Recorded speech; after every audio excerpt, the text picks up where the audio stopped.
Lâmpada para meus pés e a tua palavra, luz para o meu caminho. Tudo posso naquele que me fortalece. Os anjos do Senhor se acampam ao redor daqueles que o temem e os livra. Muito bom dia. Com a bênção, com a graça de Deus, nessa manhã nós começamos mais um dia. Suplicamos a proteção, que os anjos do Senhor estejam e se acampem ao nosso redor em todos os momentos.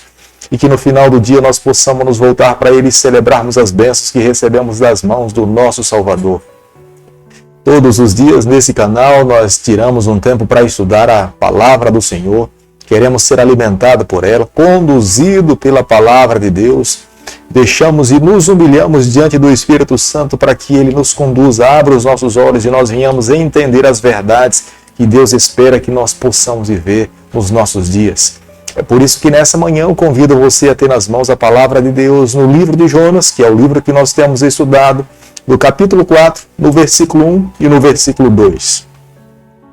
Com isso, desgostou-se Jonas extremamente e ficou irado.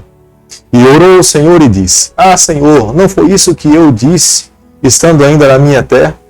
Por isso me adiantei, fugindo para Tarsis, pois sabia que é Deus clemente e misericordioso, e tardio em irar-se, e grande em benignidade, e que te arrependes do mal.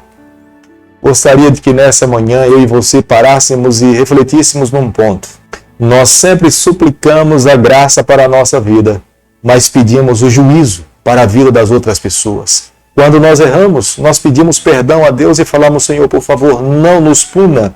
Mas quando alguém que nós conhecemos, em algum momento até não gostamos da pessoa, e sabemos que ela errou, nós falamos: Senhor, por favor, derrama teu juízo, faz justiça. E era esse mesmo sentimento que estava permeando o coração de Jonas. Deus tinha dito para Jonas que cumprisse a missão. Se o povo não se arrependesse, ele iria derramar os seus juízos. Mas se houvesse conversão, Deus com certeza não iria destruir pessoas que estavam se voltando para Ele, arrependidas, confessando os seus pecados e buscando viver uma nova vida. Depois de Jonas ter percorrido a cidade de Nínive e ter pregado o Evangelho, Jonas agora estava ansioso para ver o fogo cair sobre os ninivitas, porque ele com certeza sabia que os ninivitas estavam envolvidos nos seus pecados, estavam longe de Deus, e ele esperava agora ver a destruição completa da cidade. Como nós podemos observar no versículo 1 do capítulo que nós temos estudado nessa manhã, a Bíblia fala que Jonas ficou desgostoso e completamente irado.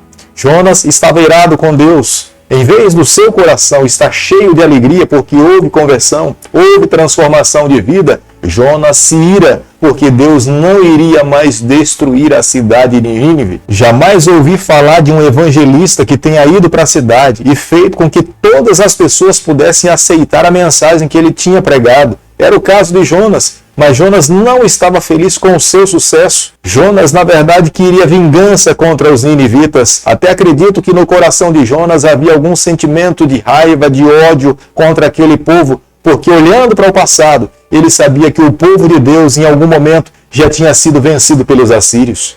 Muitas vezes nós nos esquecemos que todos os filhos que se encontram nessa terra são filhos do Senhor.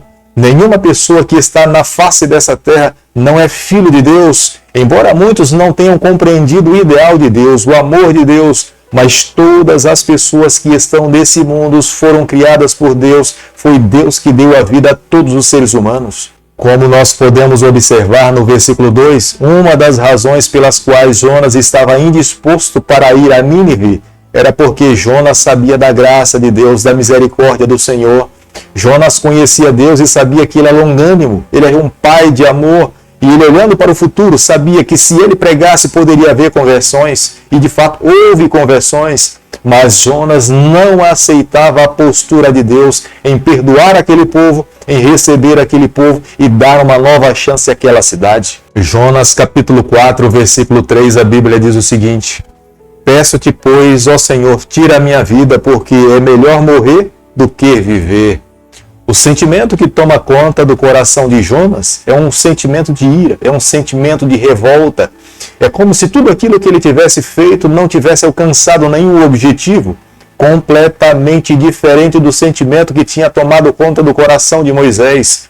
Quando Deus falava em formar uma nova nação através da vida de Moisés, fala: Senhor, Se o Senhor destruir esse povo, tira o meu nome do teu livro. O contrário de Jonas, Jonas queria morrer, porque Deus estava poupando aquele povo. Jonas estava tão irado com Deus e esperava que aquela cidade fosse destruída, que Jonas saiu da cidade de Nínive, se assentou do lado de fora da cidade, se acomodou embaixo de uma árvore e esperava agora ver o fogo cair, ser destruída como Sodoma e Gomorra o foi. Podemos ver claramente que Jonas ouvia Deus, mas Jonas não deixava Deus ser Deus na sua vida.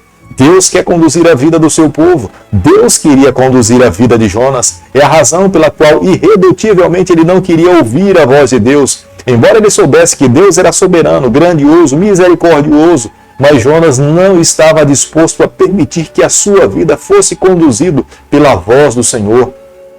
Hoje nós precisamos aprender, aonde nós estivermos, nós precisamos permitir que a nossa vida seja conduzida pelo nosso Deus. A palavra dele é soberana. Se ele pede para que nós possamos ir a Nínive, nós temos que ir a Nínive. Se Deus pede para que nós possamos ir a Tarsis, nós precisamos ir a Tarsis. Nós precisamos ser filhos obedientes de Deus, porque quando nós obedecemos a Deus, somos nós que somos abençoados. O Deus que nós conhecemos é um Deus soberano, grandioso, criador dos céus e da terra. Tudo que existe vida nesse planeta advém das mãos desse Criador. O grande eu sou.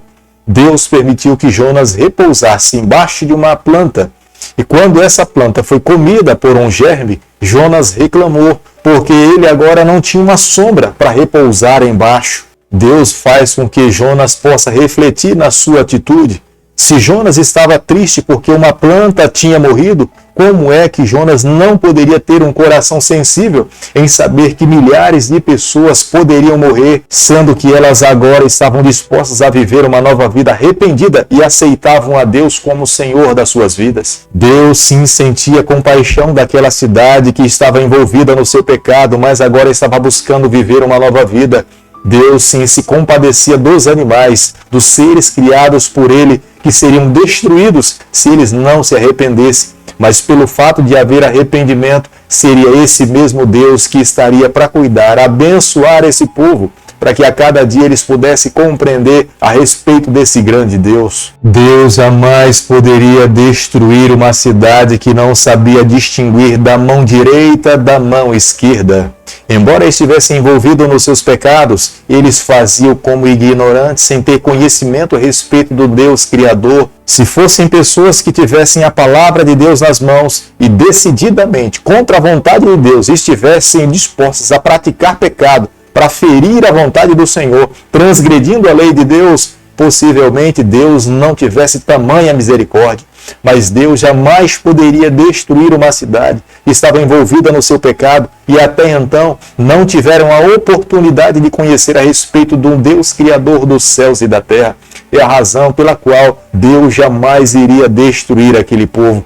E Deus esperava que Jonas, o missionário, o seu servo, pudesse compreender essa ação de Deus. Nós muitas vezes podemos colocar o nosso Deus no banco dos réus quando nós julgamos a Deus de acordo com o nosso próprio coração, com o nosso próprio nível de moralidade ou de justiça. Nós precisamos aceitar a vontade do Senhor, porque o olhar de Deus é completamente diferente do nosso. A graça de Deus é muito mais abundante do que a nossa própria graça. Nós precisamos respeitar as ações de Deus para nos salvar, para nos redimir e nos orientar e nos mostrar o caminho que nos conduz à vida eterna. Deus deseja que os seus filhos que vivam nesse mundo, quando saiam para falar do seu amor, os seus corações se assemelhem ao coração de Deus, que sejam misericordiosos, que sejam compassivos, que sejam clementes, mas que preguem a verdade, que mostrem a justiça, que ensine o caminho pelo qual todas as pessoas precisam caminhar e espere que a verdadeira conversão é obra do Espírito Santo. Quem traz verdadeira transformação para o coração é o Espírito de Deus. Quando nós pregamos, Deus faz a sua parte e o resultado cabe colocarmos nas mãos de Deus e esperarmos as ações de Deus, tanto na vida daqueles que ouvem, como também na nossa vida. Por isso que a cada dia nós precisamos nos levantar e ser uma testemunha viva do amor do Senhor e esperarmos que o Espírito do Senhor trabalhe na nossa vida e no coração daqueles que estão a ouvir e ver as nossas ações. Querido Pai, em Tuas mãos, nessa manhã, mais uma vez, nós nos colocamos. Queremos ser um instrumento nas Tuas mãos para falarmos do Teu amor àquelas pessoas que não Te conhecem. Que possamos amar, que possamos agir com graça como o Senhor agiu com a cidade de Nínive. E que possamos aceitar a Tua vontade como sendo soberana para a nossa vida. Permanece conosco, perdoa os nossos pecados, nos dê a graça de um dia nos encontrarmos com o Senhor na eternidade. É o que nós Te pedimos, é o que nós oramos e o fazemos em nome de Jesus. Que o Senhor te abençoe e te guarde. Ele faça resplandecer o seu rosto sobre você. Que Ele tenha misericórdia de você. Que sobre você nessa manhã Ele levante seu rosto e conceda a sua paz em nome de Jesus. Amém.